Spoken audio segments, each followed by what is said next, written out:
मंगलम भगवान विष्णु मंगलम गरुड़ध्वज मंगलम पुंडरीकाक्ष मंगलाय तनोहरि। मंगलम भगवान विष्णु मंगलम गरुड़ध्वज मंगलम पुंडरीकाक्ष मंगलाय तनोहरि। कोई शुभ कार्य आपको करना हो, चाहे वह शुभ कार्य छोटा हो या बड़ा, चाहे वह विवाह से जुड़ा हुआ कार्य हो या आपके व्यवसाय से, या किसी नए वस्त्र को धारण करने की बात हो या नए वाहन पर बैठने की बात हो, इन सारे कार्यों के प्रारंभ में अगर एक बार आप भगवान श्री हरि विष्णु का ध्यान करते हुए और इस मंत्र को बोल करके और आप कार्य का शुभारंभ करें तो निश्चित रूप से उसका परिणाम आजीवन अच्छा होगा, इसमें कोई संदेह नहीं है। नमस्कार, आप देख रहे हैं काल चक्र। आपके साथ मैं हूं ज्योत्सना बेदी और मेरे साथ हैं प्रश्न कुंडली विशेषज्ञ पंडित सुरेश पांडे जी। पंडित जी, बहुत बहुत स्वागत है आपका। धन्यवाद। तांबे की थाली में रखा चंदन, प्लास्टिक की बोतल में रखा गंगा जल, बासी हो चुकी दूर्वा और भगवान को हाथ से चढ़ाए फूल क्या दिलाएंगे आपको पूजा का दोगुना फल? जानने के लिए देखिए काल चक्र। जी हाँ, पूजा तो हम सब करते हैं, लेकिन अक्सर लोग कहते हैं कि उनको पूजा का पूरा फल नहीं मिल रहा है, भगवान उनकी मन्नत नहीं सुन रहे हैं, पूजा पाठ के बाद भी उनके साथ कुछ भी अच्छा नहीं हो रहा। तो ऐसे लोगों को जरूर देखना चाहिए हमारा आज का पूरा 1 घंटे का प्रोग्राम, क्योंकि आज पंडित सुरेश पांडे जी आपको बताएंगे पूजा की 30 खास बातें। जी हाँ, 1 नहीं 2 नहीं 30 खास बातें पंडित जी आपको आज बताएंगे, जिसे आप ध्यान में रखते हुए अपनी पूजा का 2 गुना फल पा सकते हैं। तो ध्यान से हमारे आज के पूरे 1 घंटे के प्रोग्राम को आप लोग देखिएगा और आपके लिए आज के कालचक्र में क्या कुछ खास है, आइए आपको बताते हैं। आज कालचक्र में जानिए कैसे होगी आपकी पूजा सफल और कैसे मिलेगा पूजा का आपको 2 गुना फल। पूजा करते समय क्या करें क्या ना करें और किन बातों का खास ख्याल आपको रखना चाहिए, ये भी पंडित जी आपको बताएंगे। और इसके साथ ही क्या भगवान को हाथ से चढ़ाए फूल आपकी पूजा को सफल बना सकते हैं, इसके बारे में भी हम आपको बताएंगे। आपको कब अपने सबसे जरूरी काम करने हैं, आज के गुड लक मुहूर्त में आप लोग जानिएगा। प्रॉपर्टी को लेकर बढ़ रहा विवाद कैसे दूर होगा, ये भी हम आपको बताएंगे आज के सक्सेस मंत्र में। घर और बाहर विरोधियों से बचने के लिए हमारे आज के वास्तु टिप को आप देखना मत भूलिएगा। और इन तमाम चीजों के अलावा अगर आपके मन में भी कोई सवाल है तो आप हमें कॉल भी कर सकते हैं। हमारे नंबर है 012046025003 और 012046025004। तो पंडित जी के साथ हम आज की खास चर्चा की शुरुआत करें, उससे पहले आज का शुभ मुहूर्त आपको बताएंगे।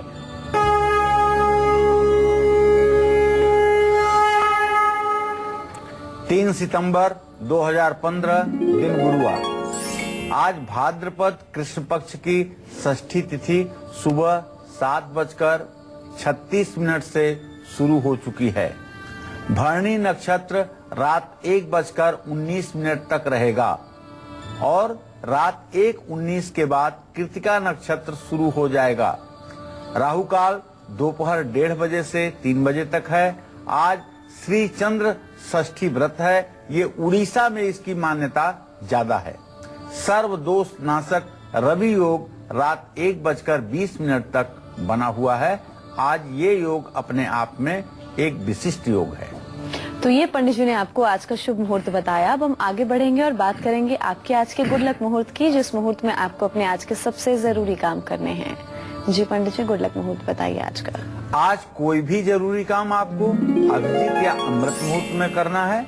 आज सुबह 11:55 से दोपहर 12:45 तक अभिजीत मुहूर्त है और रात 8:49 से 10:19 तक अमृत मुहूर्त है। इसमें जिस कार्य का आप शुभारंभ करेंगे वही कार्य आपका फलीभूत होगा। जी हाँ, सभी लोग घर के मंदिर में अपने इष्ट देव की मूर्ति, तस्वीर और पूजा का जरूरी सामान रखते हैं, लेकिन क्या आपने अपने घर के मंदिर में रखी भगवान की मूर्ति या तस्वीरों पर कभी गौर किया है?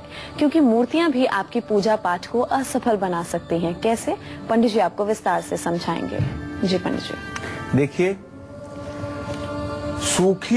सुखी और समृद्धशाली जीवन के लिए देवी देवताओं के पूजन की परंपरा काफी प्राचीन काल से चली आ रही है। आज भी बड़ी संख्या में लोग इस परंपरा को निभाते हैं और निभा रहे हैं।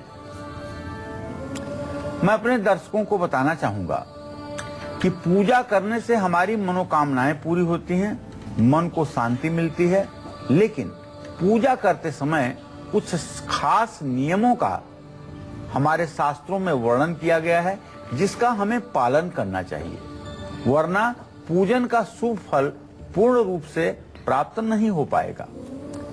कहते हैं कि कर्मकांड, पूजा को भी कर्मकांड कहते हैं। कर्मकांड दुधारू तलवार है।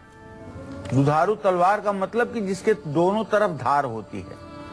अगर वो सामने की तरफ चले तो दुश्मन को मारेगी, और अगर पीछे की तरफ मुड़ के आ जाए तो आपको खुद को मारेगी। तो आज मैं आपको पूजा से जुड़े वही 30 ऐसे नियम बताने जा रहा हूं, जिनको जान करके, जिनको आप कॉपी कलम पर लिख करके, जिसको आप अपने पूजा के नियमों में अपना करके पूजा का पूर्ण फल प्राप्त कर सकते हैं। पूजा के फल में शीघ्रता हो सकती है।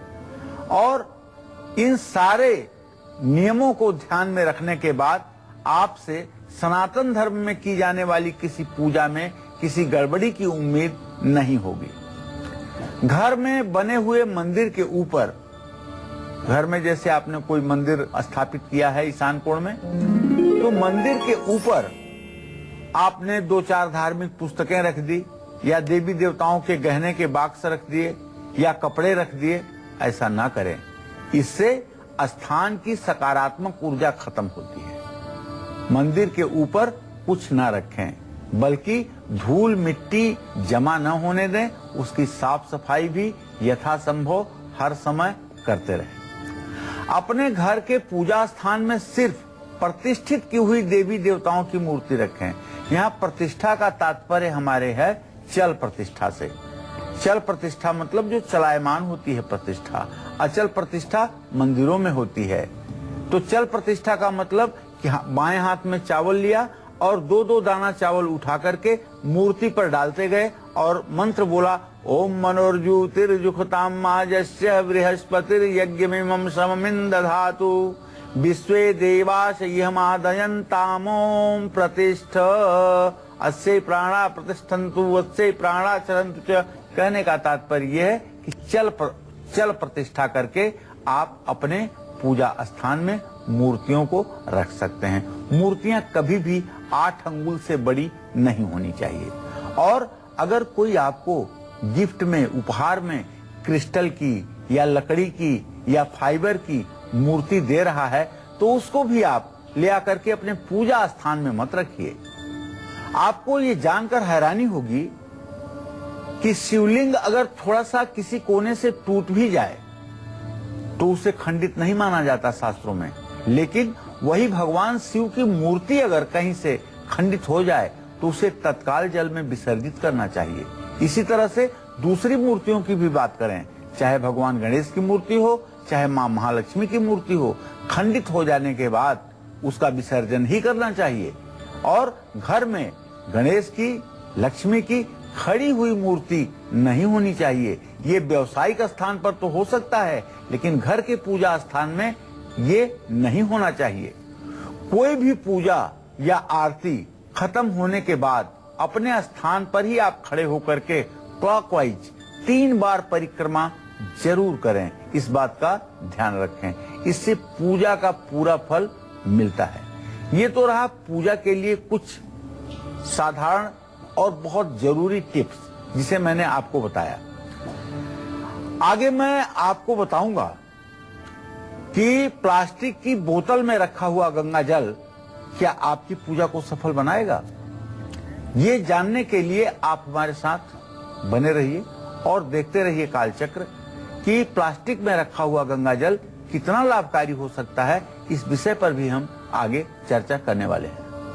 तो चलिए, पूजा से जुड़ी और भी खास जानकारी हम पंडित जी से लेंगे, आपको देंगे, लेकिन उससे पहले चलिए आज के राशिफल की हम बात कर लें। मेष राशि वालों की बात होगी, उनका आज का पूरा दिन कैसा व्यतीत होगा, आइए आपको बताते हैं।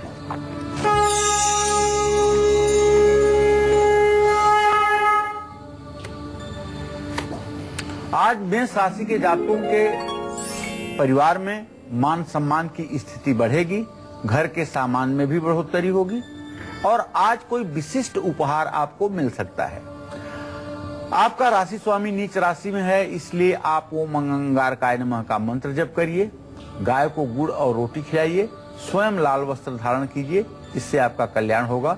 जय मां विंध्यवासिनी। तो वहीं आज के दिन को मंगलमय बनाने के लिए वृषभ राशि वालों को क्या कुछ खास करना होगा, उनका आज का राशिफल क्या कहता है, अब आपको ये बताएंगे।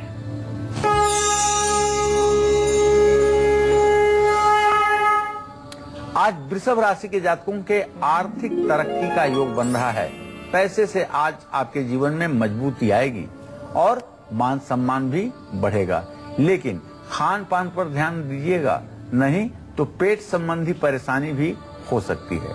आज आपको महालक्ष्मी की पूजा करनी चाहिए, ओम श्रीम श्रीये नमः का मंत्र जप करना चाहिए और शहद से घी चीनी मिला करके दुर्गा के मंत्रों के द्वारा हवन करना चाहिए। इससे निश्चित रूप से आपका जीवन धन्य धन्य हो जाएगा। जय मां विंध्यवासिनी। अब तुलसी और पीपल पर मैं अब आगे बताना चाहूंगा, तुलसी और पीपल पर किस दिन जल नहीं चढ़ाना चाहिए, साथ ही किस धातु में रखा हुआ गंगा जल अशुभ होता है, ये सब आपको बताएंगे बस थोड़ी ही देर में। बिल्कुल पंडित जी आपको बिल्कुल विस्तार से इस बारे में भी जानकारी देंगे। हम राशिफल में आगे बढ़ लेते हैं। मिथुन राशि वालों की बात होगी, उनका आज का पूरा दिन कैसा बीतेगा, उनकी किस्मत के सितारे क्या कुछ कहते हैं, आइए जानते हैं।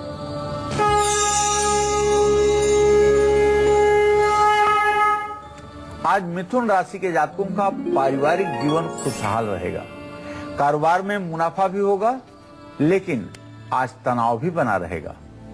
गणेश जी को दुर्वा चढ़ाएं, ओम गंग गणपतये नमः का मंत्र जप करें, इससे आपका दिन मंगलमय होगा। जय मां विंध्यवासिनी।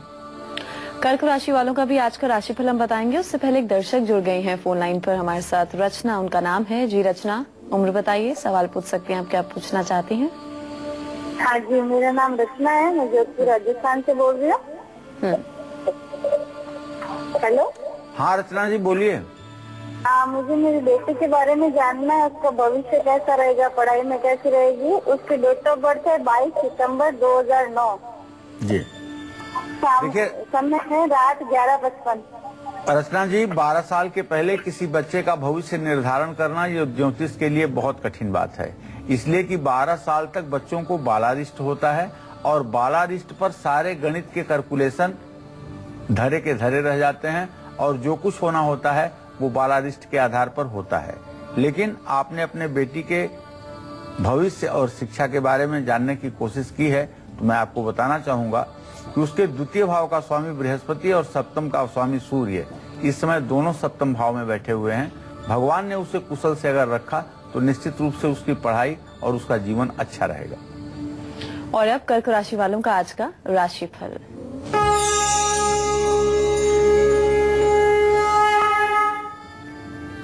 आज कर्क राशि के जातक कोई वाहन या कोई प्रॉपर्टी खरीद सकते हैं, अधिकारियों से भी मदद मिलेगी और कार्य क्षेत्र में तरक्की भी होगी। शिवलिंग पर जलाभिषेक करें, ओम सोम सोमाय नमः का मंत्र जप करें और दूध का दान करें। जय मां विंध्यवासिनी।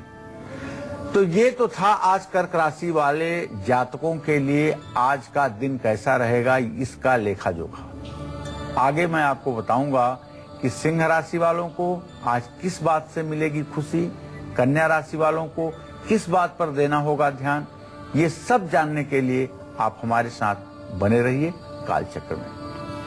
गीता हमारे साथ फोन लाइन पर मौजूद है, उनसे बात कर लेते हैं। जी गीता, क्या पूछना चाहती हैं, पूछ सकती हैं, पहले उम्र बताइए फिर सवाल कीजिए।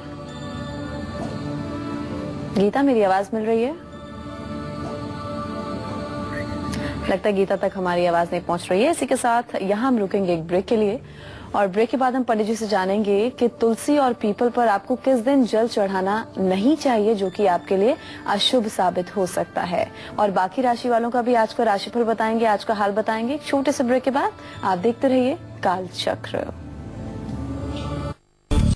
हम सभी अपने घर में पूजा पाठ करते हैं, लेकिन पूजा करते समय अनजाने में हुई छोटी छोटी गलतियां हमारी पूजा को असफल बना सकती हैं। हमारी मनोकामना अधूरी रह सकती है और ऐसे में पूजा करते समय, जल चढ़ाते समय और आरती करते समय हमें किन 30 बातों का खास ध्यान रखना चाहिए, यही बता रहे हैं आज पूरा कार्यक्रम में पंडित सुरेश पांडे जी हमें।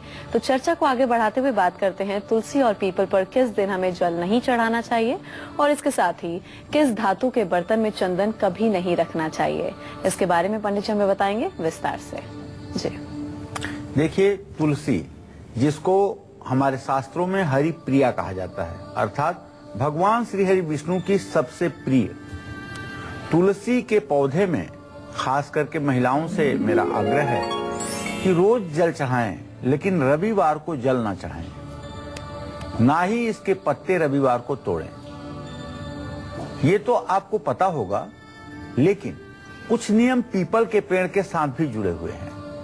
भगवान श्री कृष्ण कहते हैं कि वृक्षों में मैं पीपल हूं, तो बुधवार और रविवार को पीपल के पेड़ में जल नहीं चढ़ाना चाहिए। अगर भूल भटक कर बुधवार को चढ़ा भी दिया तो रविवार को तो कभी नहीं चढ़ाना चाहिए। ऐसे ही रविवार को दूब घास भी नहीं तोड़नी चाहिए और तांबे के बर्तन में चंदन घिस करके नहीं रखना चाहिए। चंदन घिस करके अगर तांबे के बर्तन में रखेंगे तो निश्चित रूप से वह चंदन तांबे के स्पर्श से दूषित हो जाएगा। इसी तरह से चंदन को घिस करके अगर रखना हो तो सबसे उपयुक्त पात्र उसके लिए चांदी का पात्र है, वरना पीतल के बर्तन में भी रख सकते हैं और स्टील के भी बर्तन में रख सकते हैं, लेकिन सिल्वर के बर्तन में, एल्यूमिनियम के बर्तन में कभी नहीं रखना चाहिए। कमल का फूल 5 दिनों तक बासी नहीं माना जाता। 5 दिनों तक का अगर रखा हुआ कमल का फूल है तो वो बासी नहीं माना जाएगा, उसका आप पूजा में उपयोग कर सकते हैं। केवल उसके ऊपर जल छिड़क करके इसे आप मां दुर्गा को समर्पित कर सकते हैं। इसी तरह से बेलपत्र की बात कर लीजिए। बेलपत्र 6 महीने तक बासी नहीं होता है। बेलपत्र तोड़ करके रखे पर अगर 6 महीने हो जाएं और तब तक आप इसे शिवलिंग पर चढ़ाते रहें तो ये बासी नहीं माना जाएगा।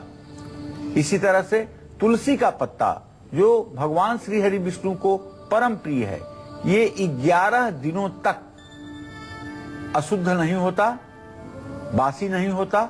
इसके ऊपर जल छिड़क करके आप देवी देवताओं को अर्पित कर सकते हैं। ये तो पूजा के कुछ नियम रहे जिसे आप रोज करते हैं। हो सकता है कहीं आपसे भूल हो रही हो, अगर भूल हो रही हो तो आप, मैं विश्वास करता हूं कि उसमें सुधार करेंगे। अब रही बात घर के मुख्य वस्तु गंगा जल की। गंगा जल को किस धातु में रखा जाए, किस जगह रखना उसका अशुभ माना जाता है।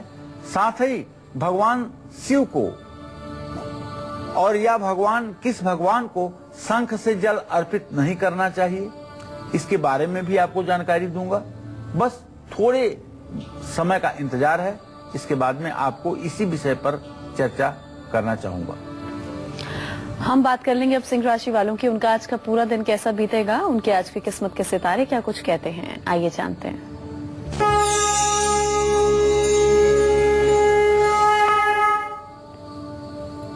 आज सिंह राशि के जातकों के आपसी संबंधों में मजबूती आएगी, परिवार का माहौल अच्छा रहेगा, इसलिए आज आपका मन पूरे दिन प्रसन्न रहेगा। गायत्री मंत्र का आपको जप करना चाहिए, सूर्य को जल जरूर चढ़ाना चाहिए और पिता से आशीर्वाद लेकर के ही कोई कार्य शुरू करें। जय मां विंध्यवासिनी। कन्या राशि वालों का भी हम आज का हाल बताएंगे। उससे पहले अमृतसर से सतविंदर हमारे साथ फोन लाइन पर मौजूद हैं। जी सतविंदर, उम्र बताइए अपनी, पूछ सकते हैं क्या पूछना चाहते हैं आप? सतविंदर, मेरी आवाज मिल रही है? हेलो, हाँ जी हेलो। पूछिए क्या पूछना चाहते हैं? मेरा नाम सतविंदर सिंह है जी, और मैं अमृतसर से बोल रहा हूँ जी। जी। मैंने अपने बेटे के बारे में कुछ पूछना है जी। जी, बेटा कितने साल का है? मेरा बेटे का नाम मनप्रीत सिंह है जी, और उसकी डेट ऑफ बर्थ 9 अगस्त 1989 है। जी जी रात के 12:16 का टाइम है। जी जी। तो मैंने उसके नौकरी के बारे में पूछना है, क्या उसको सरकारी नौकरी मिलेगी या वो कोई अपना बिजनेस या प्राइवेट नौकरी ही करेगा?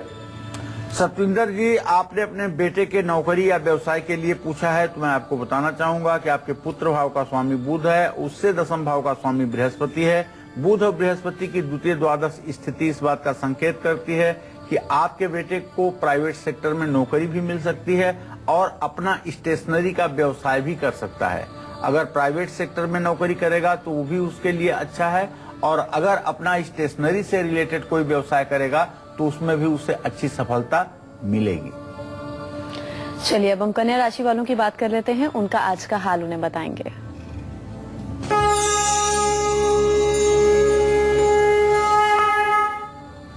आज कन्या राशि के जातकों को कारोबार में सफलता मिलेगी। ग्रह गोचर कहते हैं कि आज आप कहीं यात्रा पर जाने के लिए विवश होंगे, लेकिन मेरा सुझाव ये है कि आप अपने स्वास्थ्य पर विशेष ध्यान दीजिएगा। ओम क्लीम कृष्णाय नमः का मंत्र जप कर लीजिएगा, हरी मूंग का दान कर लीजिएगा और गाय की सेवा अवश्य करिएगा। जय मां विंध्यवासिनी। ये तो रहा कन्या राशि के जातकों का आज का राशिफल। अब मैं आपको बताना चाहूंगा कि किस भगवान को कभी भी तुलसी नहीं चढ़ाना चाहिए, वरना आपको पूजा का अशुभ फल मिल सकता है। ये तुरंत कुछ ही सेकंड के बाद मैं आपको बताऊंगा। आप हमारे साथ बने रहिए। बिल्कुल पंडित जी आपको विस्तार से इस बारे में बताएंगे। उससे पहले हमारी एक दर्शक जुड़ गई हैं, उनसे बात कर लें। अनामिका जुड़ी हैं जमशेदपुर से। जी अनामिका, उम्र बताइए, सवाल पूछ सकती हैं आप। पंडित जी प्रणाम। हाँ, सदा सुखी रहो बेटा।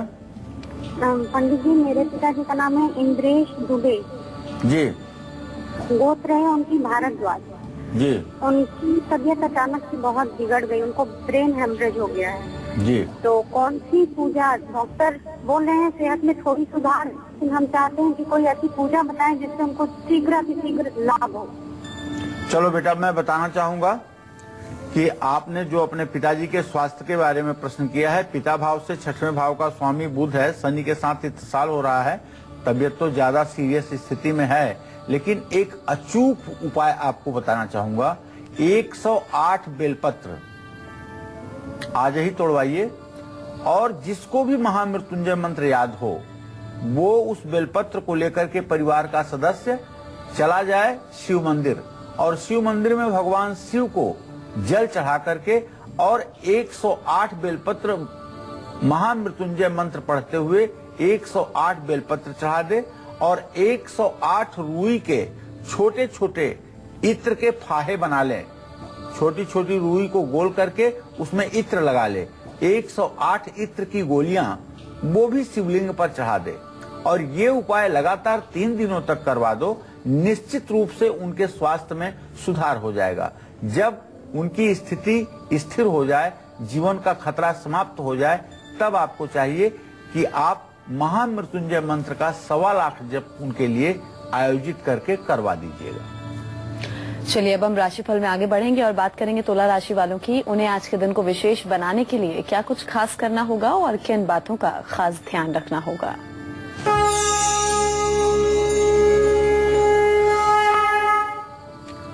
आज तुला राशि के जातकों को उदर विकार हो सकता है, पेट से संबंधित दिक्कत हो सकती है, और आज कोई आर्थिक फैसला, कोई पैसे से जुड़ा हुआ निर्णय आपको नहीं लेना चाहिए।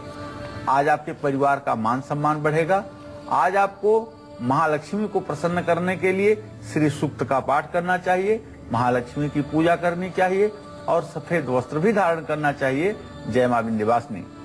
ये तो मैंने बताया आपको तुला राशि के जातकों का आज का लेखा जोखा। अब बताना चाहूंगा कि किन उपायों को करने से वृश्चिक राशि वालों को होगा कारोबार में मुनाफा।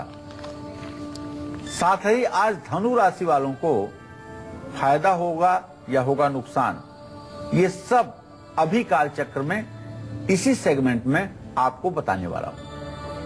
हमारी एक दर्शक जुड़ गई हैं दिल्ली से, भगवती, उनसे बात कर लेते हैं। जी भगवती, पूछ सकती हैं, क्या पूछना चाहती हैं? उम्र बताइए, सवाल कीजिए। पंडित जी प्रणाम। हाँ, सदा सुखी रहिए। पंडित जी, मेरा नाम कुमार भगवती है और मेरी डेट ऑफ बर्थ 24 सितंबर 1987 है। जी जी जी। सर, मैंने बीटेक भी किया हुआ है, लेकिन अभी मैं 2 साल से कोई नौकरी, अच्छी मेरी नौकरी नहीं मिल रही है। मैं अपना पहले राशि भी जानना चाहता हूँ, मैं किस राशि का हूँ और क्या मुझे अच्छी नौकरी मिल पाएगी? चलिए, मिथुन राशि से आप अपने जीवन के सुख दुख का विचार कर सकते हैं। अगर कुमार भगवती नाम है आपका, तो मिथुन राशि से आप अपने जीवन के दुख सुख का विचार कर सकते हैं।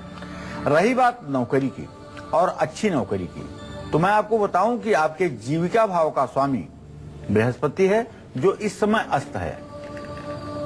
10 तारीख को बृहस्पति का उदय होगा। निश्चित रूप से आपको अच्छी नौकरी मिलने में अभी से लेकर के दिसंबर तक का समय लग सकता है, लेकिन आपको प्रयास करना चाहिए और उत्तर और पश्चिम दिशा में प्रयास करना चाहिए। इस प्रयास से आपको सफलता जरूर मिलेगी। चलिए, पंडित जी के साथ हम आज की चर्चा को आगे बढ़ा लेते हैं। पंडित जी, अक्सर हमने देखा है मंदिर में या अपने घर में जब हम भगवान को फूल अर्पित करते हैं तो हम हाथों से अर्पित करते हैं। तो क्या पूजा के दरमियान भगवान का फूल जो हम हाथ से करेंगे, क्या उसका भी हमें सफल परिणाम मिलता है? देखिए, फूल तो हाथ से ही अर्पित किए जाएंगे, बहुत स्पष्ट सी बात है। हाथ के अलावा और कोई ऐसा उपकरण भगवान ने नहीं दिया है जिससे फूल अर्पित किया जाए। लेकिन हाँ, हाथों में रख करके हाथों से ही फूल अर्पित किया जाए, ऐसा नहीं होना चाहिए। बल्कि फूल अर्पित करने के लिए किसी शुद्ध पात्र में, किसी अच्छे बर्तन में फूल को रख करके और उसे दाहिने हाथ से उठा करके फूल भगवान को अर्पित करना चाहिए। फूल देवी देवताओं को अर्पित करने के लिए किसी बर्तन में रखिए और उसी से अर्पित करिए। भगवान सूर्य और भोलेनाथ को शंख से कभी भी जल मत चढ़ाइए। माँ दुर्गा को कभी भी दुर्वा अर्थात दूब घास मत चढ़ाइए। प्लास्टिक की बोतल में या किसी एल्युमिनियम के बोतल में या लोहे के बर्तन में गंगा जल भी मत रखिए। गंगा जल रखने के लिए तांबे के बर्तन से उपयुक्त और कोई भी बर्तन नहीं माना जा सकता। तांबे के बर्तन में रखा हुआ गंगा जल 20 वर्षों तक खराब नहीं होता है, यह हमारा पूर्ण रूपेण विश्वास है। तो इसलिए घर में तांबे के बर्तन में ही गंगा जल रखें और निश्चित रूप से जब उसका उपयोग करना हो तो उसे निकाल करके दूसरे बर्तन में उसका उपयोग करें। ये बहुत अहम जानकारी है जिसे जान लेना आवश्यक है। दिल्ली से रीना जुड़ गई है, उनसे बात कर लेते हैं। रीना, क्या पूछना चाहती हैं? पूछ सकती हैं। उम्र बताइए, फिर सवाल कीजिए। रीना, मेरी आवाज मिल रही है? रीना तक लगता है उन तक आवाज नहीं पहुंच रही है हमारी। हम राशिफल में आगे बढ़ेंगे और बात करेंगे वृश्चिक राशि के जातकों की। उन्हें आज क्या कुछ खास करना होगा, उनके आज की किस्मत के सितारे क्या कहते हैं, आइए आपको बताते हैं।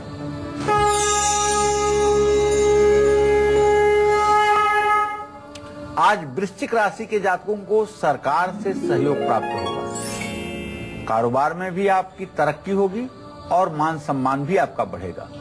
आज आपको चाहिए जल में थोड़ी सी रोली घोलकर शिवलिंग का जलाभिषेक करें, भगवान शिव की विधिवत पूजा करें और किसी बुजुर्ग व्यक्ति को भोजन कराएं। जय मां विंध्यवासिनी। धनु राशि वालों को भी उनका आज का हाल बताएंगे। उससे पहले हमारी एक दर्शक फोन लाइन पर मौजूद है, सविता, उनसे बात कर लेते हैं। जी सविता, पूछ सकती हैं, क्या पूछना चाहती हैं? नमस्ते मैम। हेलो। जी जी, पूछ सकती हैं, क्या पूछना चाहती हैं, पूछिए। मेरी बेटी का 29 फरवरी 2004 में हुआ था जी। मैं उसके फ्यूचर के बारे में जानना चाहती हूँ और वो बोलती थोड़ी कम है। चलिए सरिता जी, मैं आपको बताना चाहूंगा कि आपके पुत्र भाव का स्वामी बुध है, जो इस समय राहु के साथ है। बड़ी स्पष्ट सी बात है कि बच्चे के अंदर थोड़ा सा वाणी का दोष है, बोलने में थोड़ी सी रुकावट महसूस होती है और इसके लिए बिल्कुल भी घबराने की कोई बात नहीं है। आपको सिर्फ गूलर की दातून बच्चे को 3 महीने तक करवाना है। अगर 3 महीने तक लगातार गूलर की दातून आप करवाओगे तो उसकी बोली ठीक हो जाएगी और काफी हद तक वो अच्छा बातचीत करने लगेगा और भविष्य भी ठीक हो जाएगा। चलिए, अब धनु राशि वालों का आज का राशिफल।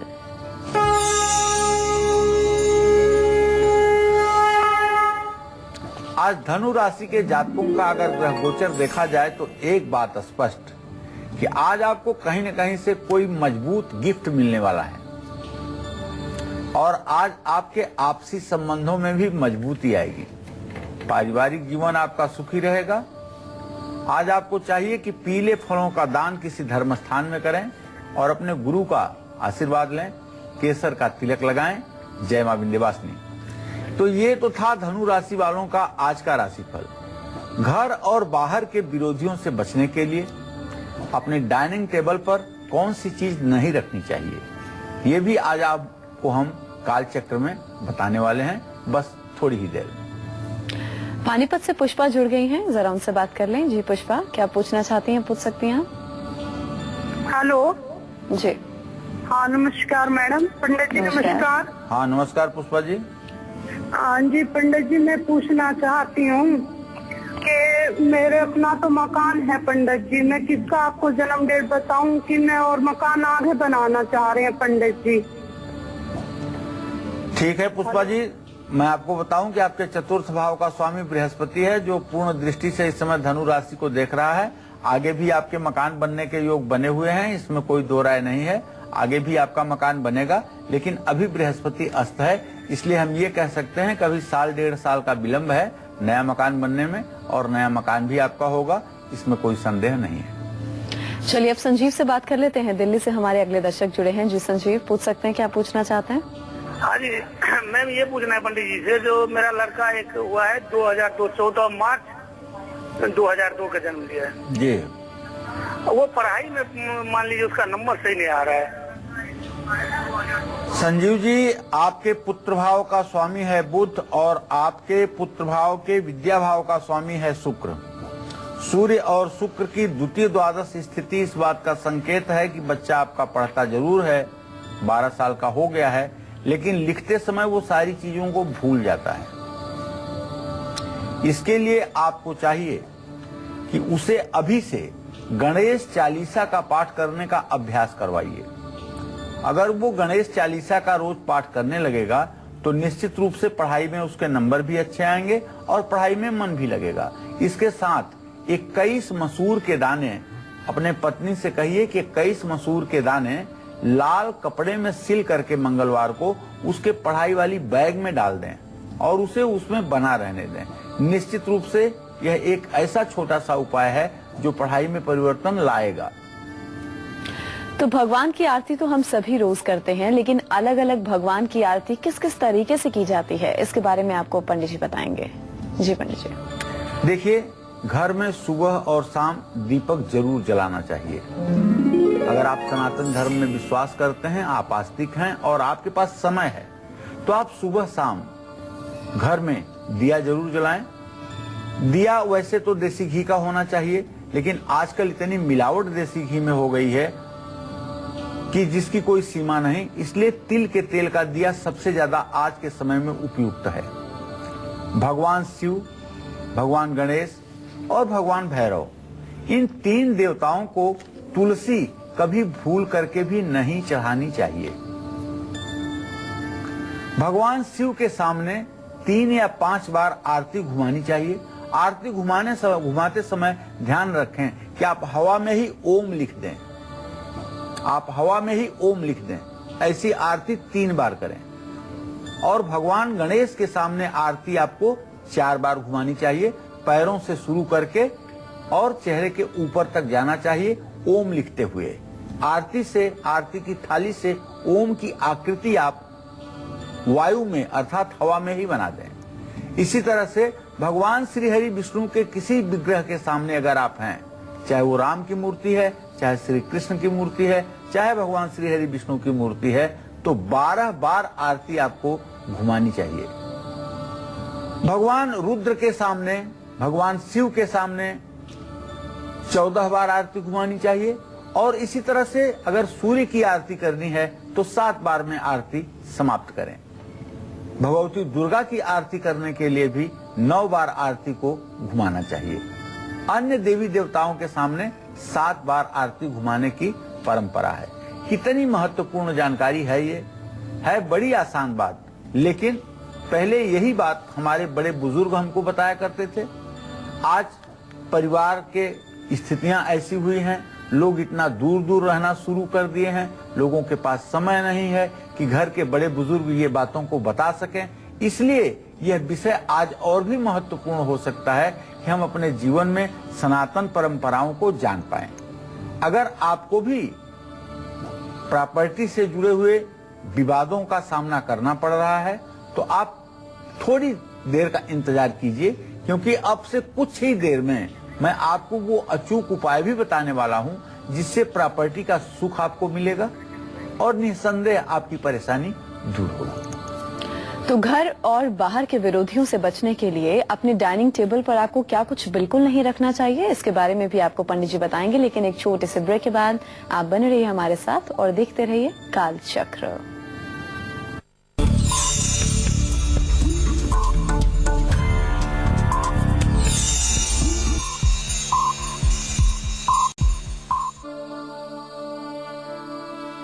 में चलिए पंडित जी से हम जल्दी से जान लेते हैं कि आज का सक्सेस मंत्र क्या है। जी पंडित जी। देखिए, प्रॉपर्टी को लेकर के अगर कोई विवाद बढ़ रहा है, संपत्ति और जमीन जायदाद का अगर आपको सुख चाहिए तो ऐसे में लाल कपड़े में मसूर की दाल या गेहूं बांध करके किसी मंदिर में आपको मंगलवार को दान करना चाहिए। ये उपाय आपको कम से कम 7 मंगलवार जरूर करना चाहिए और जो भी आपका उद्देश्य हो वो प्रकट हो और मन में उसी मनोकामना के साथ ये दान आपको करना चाहिए। अब आपको बताना चाहूंगा कि मकर, कुंभ और मीन राशि वालों में आज किसको मिलेगा मान सम्मान और किसको होगा पैसों का फायदा, ये सब आपको इसी सेगमेंट में बताऊंगा। बस आप ध्यान से इस कार्यक्रम को देखते रहिए। हमारे एक दर्शक अशोक फोन लाइन पर हमारे साथ जुड़े हुए हैं, उनसे बात कर लेते हैं। जी अशोक, क्या पूछना चाहते हैं, आप पूछ सकते हैं। ये पंडित जी प्रणाम। हाँ, सदा सुखी रहिए अशोक जी। पंडित जी, मेरी बच्ची है 28 फरवरी 2003 को उसका जन्म है, सुबह में 6:20 में। जी जी। और वो बहुत गुस्सा चिड़चिड़ाती है, पढ़ने में भी मन नहीं लगाती जी। उसके बारे में उसका जानना चाह रहे थे, कैसे उसका पुकार नाम हम लोग अपना रख दिए अल्लाह। चलिए, मैं आपको बताना चाहूंगा कि सही में आपके पंचम भाव में सूर्य और बृहस्पति की स्थिति है और बृहस्पति इस समय अस्त है, इसलिए गुस्सा ज्यादा करती है, जिद ज्यादा करती है।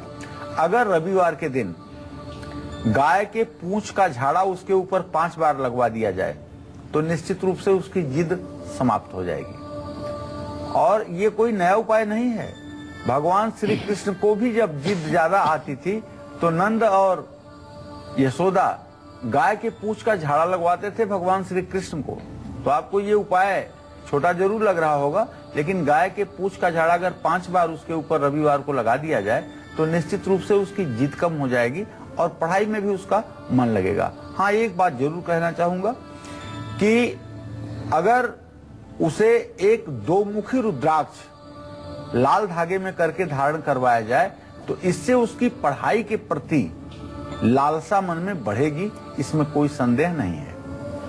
जी हाँ, तो अगर आप घर और बाहर के विरोधियों से बचना चाहते हैं तो उसके लिए आपको क्या कुछ खास करना चाहिए, पंडित जी आपको बताएंगे आज के वास्तु टिप में।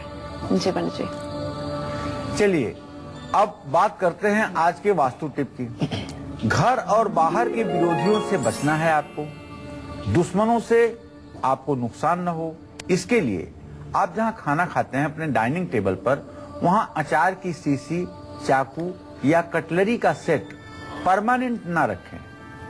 जब उसे यूज करना हो तो जरूर मंगाएं, लेकिन यूज के बाद तुरंत उसे वहां से हटा दें।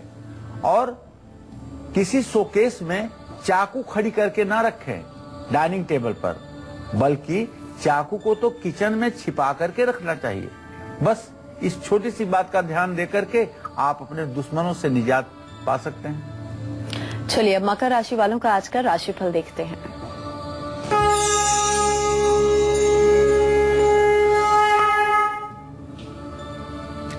आज मकर राशि के जातकों के कहीं यात्रा का योग बन रहा है। कारोबार के लिए जो भी योजना आप बनाएंगे उसमें आपको सफलता मिलेगी और मान सम्मान भी बढ़ेगा। ओम संग शनश्चराय नमः का जप करना चाहिए। समी के पेड़ की जड़ में लाल फूल सहित जल डालना चाहिए और भगवान शिव की उपासना करनी चाहिए। जय मां विंध्यवासिनी। और अब कुंभ राशि वालों का आज का हाल है।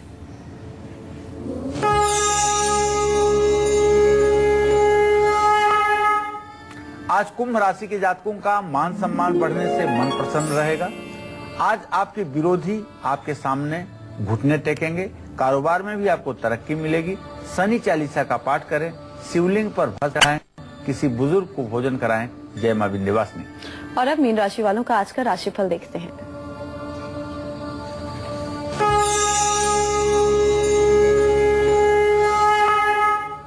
आज मीन राशि के जातकों को कंपटीशन में सफलता मिलेगी। बच्चों की जिम्मेदारी पूरी करेंगे और आर्थिक स्थिति मजबूत होगी।